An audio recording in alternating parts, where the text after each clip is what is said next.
Why don't you give birth here? My husband coldly said to me as I went into labor during our drive. He then forcibly took my phone and drove away, leaving me behind. The temperature that day exceeded 104 degrees Fahrenheit, stranded in the mountains with no means of calling for help. I was on the brink of despair.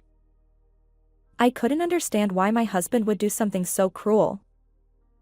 As pain and fear took over, I realized something. My name is Grace, a 33-year-old housewife. I have been married for 3 years, and in the beginning, my husband John and I envisioned a hopeful future together. We spent peaceful weekends shopping, cooking, and watching movies. I felt deep love and trust for John, believing that the love we vowed to each other at our wedding would last forever. However, that illusion shattered when I became pregnant. For some reason, John, who had shown me affection until then, suddenly became cold. He stopped helping with household chores and, when I tried to talk to him, he would coldly say, I'm tired from work. Don't talk to me. Confused and anxious, I asked him why he was acting this way. John angrily replied, Pregnancy isn't an illness. Do it all by yourself without being lazy. From that moment on, John stopped caring about my health and feelings. Despite this, I tried to repair our relationship. I believed that he was just tired from work and that he was simply overwhelmed by the sudden responsibility of becoming a father. Even during severe morning sickness, I prepared meals and did as much housework as I could. However, every time I saw John's irritated and glaring face, I felt the image of his once kind self fading away. Despite these difficult days, my baby grew steadily, and that was my only support. We'll meet soon. I love you, I would always say, rubbing my growing belly. But even as I gradually prepared baby items, John would still click his tongue in disapproval, and sometimes he would even throw them in the trash. I must avoid divorce for the sake of this child, I thought. Despite the hardship, I wanted to believe that John's attitude would change once he saw our child's face. However, he began throwing things at me whenever I defied him, and I gradually lost the ability to resist. One day, as my due date approached in the final month of my pregnancy, John suddenly commanded, We're going for a drive now. And began getting ready. I feel like my stomach has been tight since this morning, so I wanted to rest at home, I said. What? You can't even go for a drive? Or are you just not interested in what I do? John retorted. No, that's not it at all. Feeling scared by John's sharp glare, I couldn't say anything more. Unable to defy his orders, I reluctantly complied. We drove into the mountains in the scorching heat, with John behind the wheel. The car was filled with an awkward silence, only the music from the radio echoing emptily. All right, we're here. Hurry up and walk, John said. Dragging my heavy body, I headed towards the mountaintop. Already exhausted, sweat poured from my body, and I felt breathless. The temperature exceeds 104 degrees Fahrenheit that day, making even the usually cool mountains stifling and suffocating. Let's just finish this quickly and go home. At that moment, I felt a sharp pain that was incomparable to the discomfort I had felt in the car. Startled, I crouched down. Even though John must have heard my voice, he continued walking ahead without concern. I tried to call out to him, but only a faint voice came out. John, please, my stomach hurts. I think labor has started. I hoped that John would help me, but he just stopped and looked at me with a cold expression. There was no trace of love or concern in his eyes.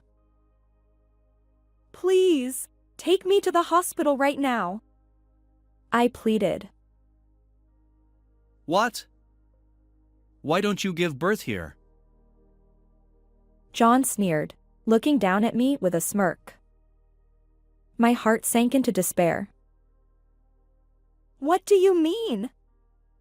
The baby in my belly is also John's child." I never imagined John could be so cruel. I have plans after this, so handle it yourself.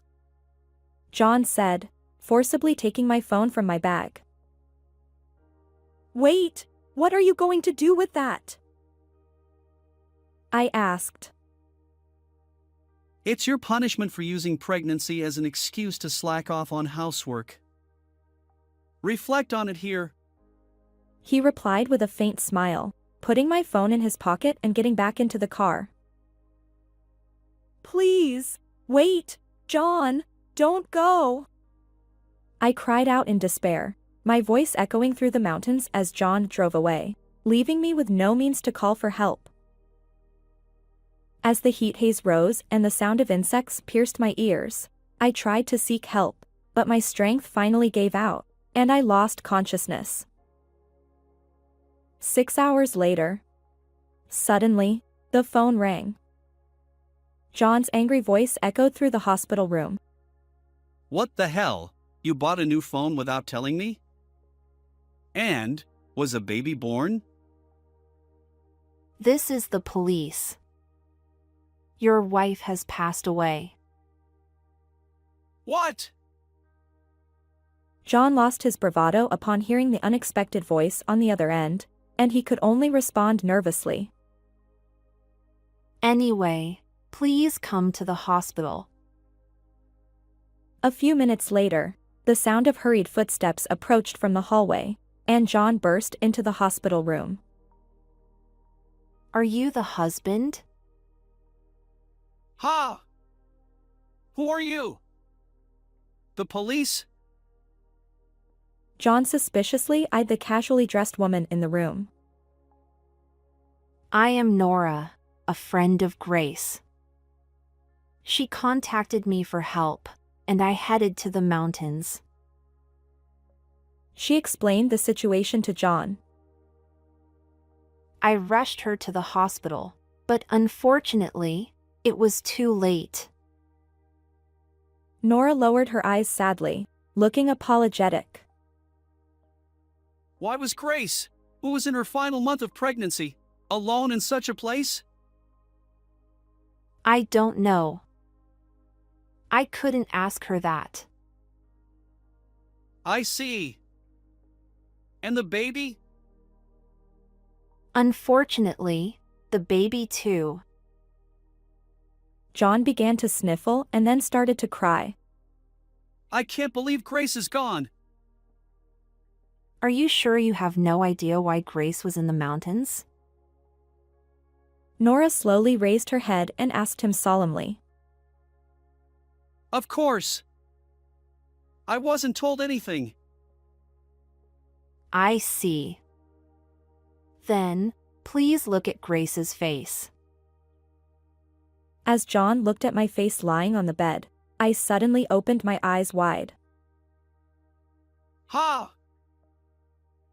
John, who had been frozen like ice with his eyes wide open, eventually began to move his mouth like a goldfish, struggling to speak. No wonder, as I was glaring at him with my eyes wide open. You're alive? Yes, I am. And thanks to her, the baby was born safely and is doing well. Before I lost consciousness, I realized that the phone John had taken was an old one, so I contacted my best friend Nora for help. I safely gave birth to a baby boy at the hospital. Although I was relieved to be saved, my heart was filled with intense anger and sadness over John's actions. So, I decided to ask Nora for help. But the police just called. That was Nora. We set everything up to trap you for abandoning me in the mountains. John's face twitched for a moment, but he quickly regained his composure. I didn't do anything like that. Grace must be confused. He smiled at Nora. There's no way I would do such a thing. I was worried about Grace in her final month of pregnancy and was looking for her. How can you lie so easily? Grace, you must have had a hard time too. But I'm really glad you and the baby are safe. John took my hand and acted as if he were a good husband, which gave me goosebumps, and I shook his hand off forcefully. Enough already. There's someone I want you to meet. Ha! Who? At that moment, the hospital room door opened again, and an unfamiliar woman entered. Ha! Riley? John's expression froze instantly, a mix of surprise and fear causing his eyelids to twitch. The woman called Riley smiled calmly at John. John, I didn't come here to see you. What? What do you mean? I came to see my sister and her friend Grace. Her statement changed the atmosphere in the room.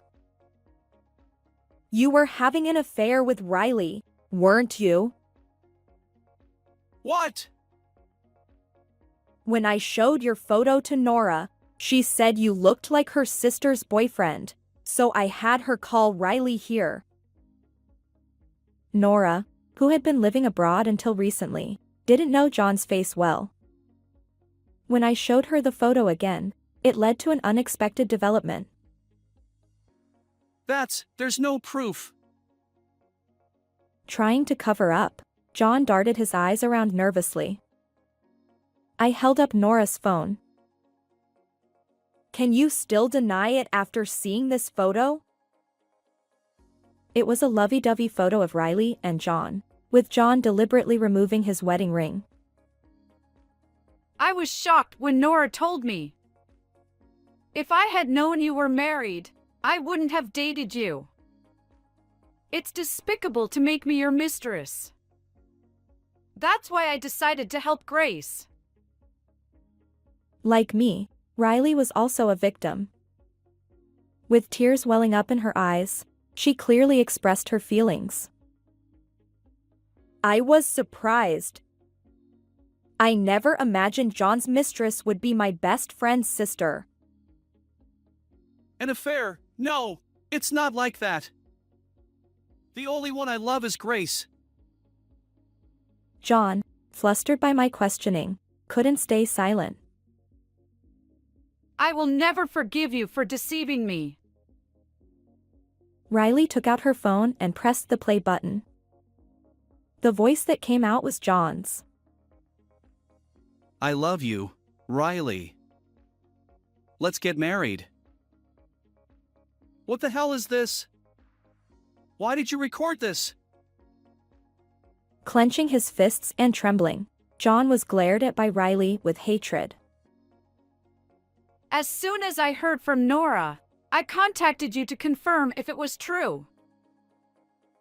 Then she played the rest of the recording. It was John, getting carried away, saying, Grace will soon be gone. And I left Grace in the mountains. I'll just have her declared missing. these outrageous confessions made John turn pale and start trembling. Too bad your plan to kill me failed. You all think you can mess with me? He tried to forcibly take Riley's smartphone, but she swiftly dodged. You always think you can take whatever you want from others. This is all nonsense. I've never met this woman before. It's all lies, obviously. John, losing his temper, shouted despite being in a hospital room. The hospital staff were peeking into the room from the hallway, but he was too agitated to notice. In your mind, everything is a lie. The affair, the recording, abandoning me in the mountains. Shut up! You keep quiet! John seemed to have lost his composure, his pride deeply wounded by being caught in a trap set by someone he looked down on. Audio can be fabricated as much as you want. It can't be used as evidence. Oh, really? Do you think the footage from the dashcam won't be evidence either? What? The moment he heard my words, John froze, his mouth agape, taking time to understand the meaning. The car. The dashcam should have captured everything clearly. Ah! Panicking, John turned towards the door, trying to run to the parking lot to hide the evidence, but Riley tripped him, causing him to fall pathetically to the floor. I already had Nora extract the data. Realizing it was futile, John turned back to face us. The earlier recording was a lie to reassure Riley. I was really planning to pick you up soon. Please, believe me. He desperately apologized, but it was too late to believe him now. Oh, even though you didn't contact me for 6 hours? Well, that was... Why did you do such a thing? Cornered, John began to cry. I just wanted to be free. Having a child costs money, right? And Grace started slacking off on housework. Like a small child throwing a tantrum, he continued to make excuses, pounding the floor. I was just having a bit of fun with Riley. I never intended to marry her. If I got divorced, there would be rumors at work, and it would affect my promotion. I felt a deep contempt for John, realizing he only thought about himself. Please, let's start over. Even now, he clung to me, thinking that an apology would make me forgive him as before. It's too late. I answered quietly in a low voice, and John looked utterly devastated. That's too much. At that moment, there was a knock on the door, and a hospital security guard entered the room. The staff must have called him because of John's commotion. Wait, please. This is just a marital quarrel. There's a reason for this. John resisted desperately, but the large security guard dragged him out. The room was once again enveloped in silence. As I shed tears of relief, Nora gently patted my back. Thus, freed from past suffering, I decided to start a new life. A few months later, my divorce from John was finalized. With the evidence, I was overwhelmingly favored in court. John, found guilty, is now paying us $30,000 in alimony and child support while serving his sentence. With the help of Nora and Riley, my son and I gradually regained our happiness. The baby is growing healthily, and smiles have returned to our lives.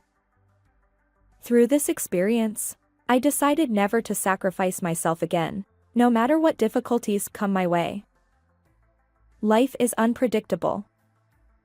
Still, I will carve out my future with my own strength, without entrusting my life to anyone else. How did you like this story? Please subscribe to the channel. See you in the next video.